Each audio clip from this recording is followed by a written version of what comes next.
Okay, so today, boys and girls, we are going to talk about the anatomy of the eye.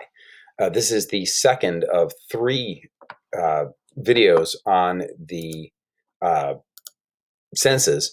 And because the eye is very important to humans, because we are very visual creatures, most of the information that we take in about our external environment comes to us through the eye.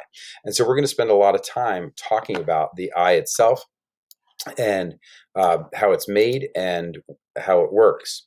So the eye itself is about the size of a hard-boiled egg.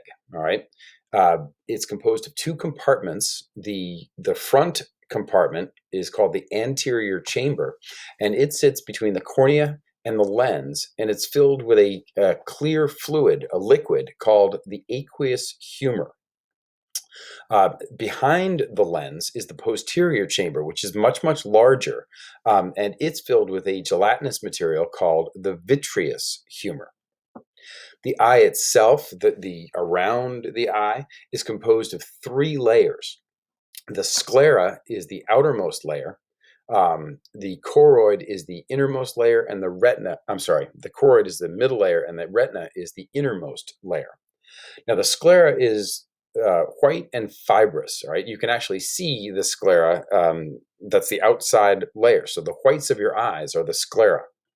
The choroid is the middle layer, which is vascularized, meaning that there's blood vessels and it's innervated. And this is where all of the nutrients come in, the wastes go out, and all of that kind of thing. And then finally, the innermost layer is where you find the photoreceptors. This is the dendrites of the sensory neurons that take information about your vision to the brain, to the occipital lobe of the brain, where it's actually processed. Before we get into each layer, let's just look at a diagram, a picture of what the eyeball actually looks like. So here's the outside of the eye. All right, here's your eyelashes. All right, this is bone of the skull. The outermost layer here is the sclera, and you can see that labeled here. This is the white of your eye, except in the very front where you find the cornea. All right, the cornea is part of the sclera, but it's transparent, and it has to be because otherwise light wouldn't be able to get into the eye. The choroid is this middle layer, and you can see it's dotted here, red and blue in this layer, and the red and the blue represent arteries and veins here. Again, thick, but in the very front, there's a hole in the sclera. All right, we call that hole the pupil, and around the pupil is a muscular area called the iris. And the iris can either dilate to get very wide and let lots of light in, or contract to get very narrow and let just a little bit of light in, especially if it's very, very bright.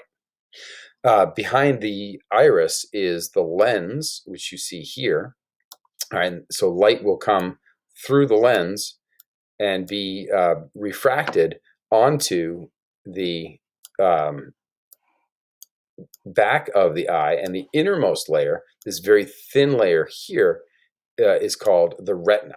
Okay, so that's where we are with the structure of the eye. Now, let's start with the sclera. The sclera is the white of the eye. It is designed to maintain the shape of the eye. It doesn't really play any role in sight or vision, except for the fact that in the very front it is transparent instead of being white. And so that transparent portion of the sclera is called the cornea. The choroid is the middle layer. It may or may not play some role in absorbing light rays that are not picked up by the retina, but its major role is to provide blood vessels, so oxygen and carbon dioxide transfer and that sort of thing. But in the very front is an area called the iris, which is a round, colored structure. This is why your eyes are brown or blue or whatever color your eyes happen to be.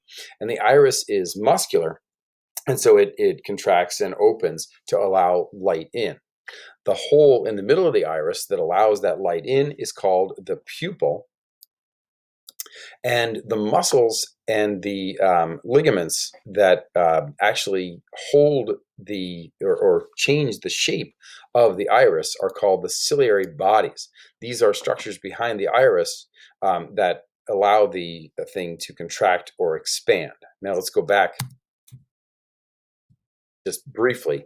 All right, these little strings in here are suspensory ligaments, and they are being controlled by the muscles around of this, which is part of the choroid.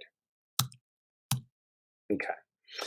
Behind the ciliary bodies next to the ciliary bodies and attached to them is the lens. And the lens itself can actually be widened, so you can draw it up or down. All right, it can get long and narrow or big and fat. And the reason it can do that is because it will refract light in different ways. For example, if you're looking at something very far away, the lens will have a much longer shape. If you're looking at something very close, it'll have a much fatter, rounder shape. Whoops, went the wrong way. Okay, so that's the lens, and I'm not going to go back to the picture, but you can certainly do that later on. The retina is composed. This is where the action is in terms of the senses. All right, this is where we find the rods and the cones. Okay, so these are two different kinds of photoreceptors that are embedded in the retina. The rods themselves contain a protein, a visual pigment, which is called rhodopsin. And rhodopsin is important for peripheral vision and for night vision. Now, no colors are involved here. This is all black and white vision. And think about this. Even when the sun goes down, even when you're walking around at night, especially in a dark area, you can still see, all right, but you don't necessarily know what the colors are. As dusk falls, the color seems to go out of the world. If you think about it, the green on the leaves of the trees becomes gray. All the other colors kind of fade out as well. But the rods allow us to see even when it's dark.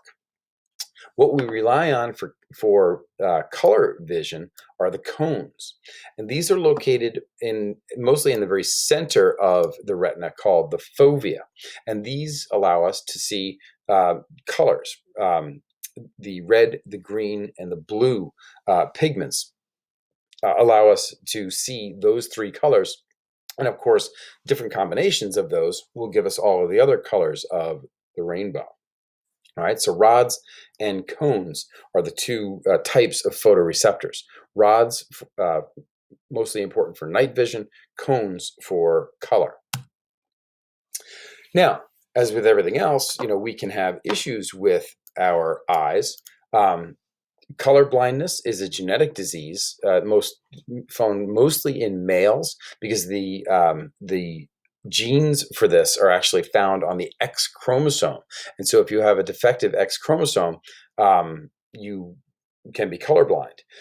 Females, because they have two X chromosomes, oftentimes will have at least one of those alleles will be good. And so females are not typically colorblind, although it can certainly happen if they inherit two mutant alleles. Cataracts is a condition when the lens of the eye becomes cloudy, all right, and it becomes more difficult to make out fine details because the light is not being refracted through the lens properly. Glaucoma is a condition where fluid builds up in the eye, either in the vitreous or the aqueous humor. And astigmatism is a condition in which the cornea or the lens is uneven, and this can lead to a fuzzy image inside or process of the eye. Nearsightedness is when the eyeball is too long, making it hard to see faraway objects. And farsightedness is when the eyeball is too short, making it difficult to see objects that are up close.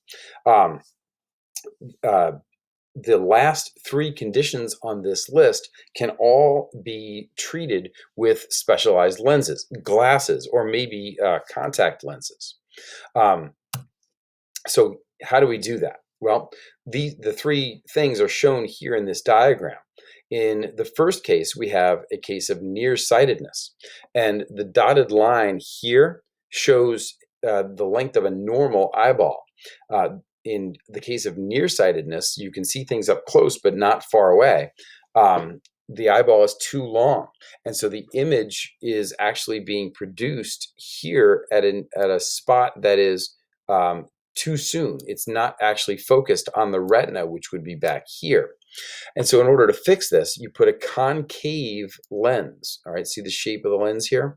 And what that does is it takes the rays of light that are coming in and it spreads them out. And then when they actually hit the anatomical lens inside the eye, they're then refocused on the point right at the retina. The opposite is true for farsighted folks. In this case, the eyeball is too short. The normal eye, the retina, or the light is focused back here, but the retina is located up here, and therefore, again, you end up with a fuzzy image. This condition can be treated with a convex lens. All right, see the opposite shape than the concave lens. And what this does is it takes the rays of light coming in and it narrows them. And then the anatomical lens actually narrows them further to focus the light on the location where the retina actually is. And astigmatism is caused by a bump. This one shows a bump in the cornea, and you can see it right there. And so astigmatisms can be treated with lenses that are specialized that kind of go around. You can see the indentation in this particular lens. And so the lens itself, to treat an astigmatism, has to be customized for that. All right. So that, my friends, is the end of the second of 3 videos on the senses. Please stay tuned for number 3.